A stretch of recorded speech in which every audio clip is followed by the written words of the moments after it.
विचारते. महाराष्ट्राला जाणून घ्यायचंय की आपले मंत्री दीपक केसरकर म्हणजे माजी मंत्री दीपक केसरकर आणि त्याचबरोबर राधाकृष्ण विखे पाटील या दोघांनीही म्हटलं की खरातकडे ते तुमच्या पूजेसाठी म्हणून गेले होते. खरात हा महाराष्ट्रासाठी अत्यंत गंभीर विषय आहे. नक्की अशी कुठली पूजा करत होतात? आणि त्याला जोडून मी अजून एक प्रश्न तुम्हाला विचारते की असंही काही लोकांचं म्हणणं आहे, हाच प्रश्न मी देवेंद्र फडणवीसांना सुद्धा विचारला होता आता थोड्या वेळाआधी, की एकनाथ शिंदे आणि त्यांची लोक तिथे जात होती म्हणून खरातवर कारवाई झाली असाही आरोप होतोय. बघा, मी तुम्हाला सांगतो, मी करतो ते मोकळेपणाने, मी लपून छपून काही करत नाही.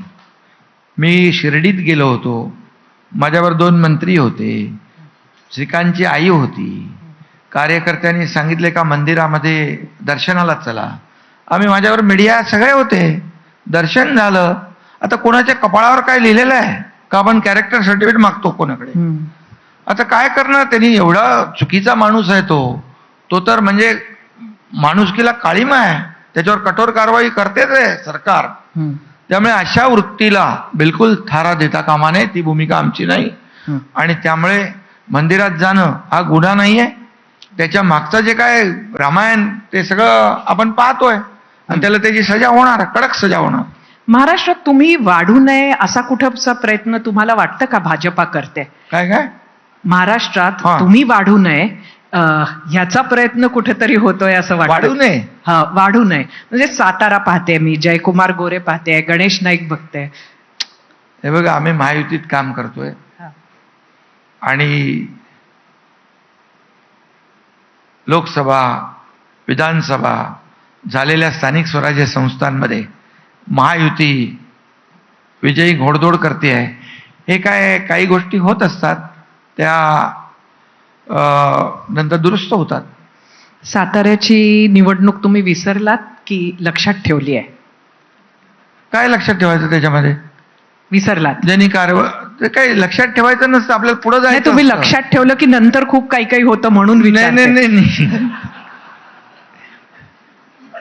मी बघा, माझा स्वभाव असा आहे की दुसऱ्याची रेष न पुसता आपली रेष मोठी केली पाहिजे कामाच्या माध्यमातून.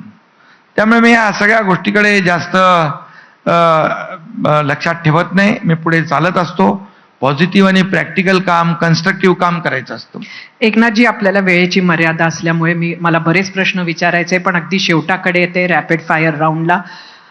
तुमचं आवडतं ठिकाण कोणतं, दिल्ली की दरे? माझं गाव दरे.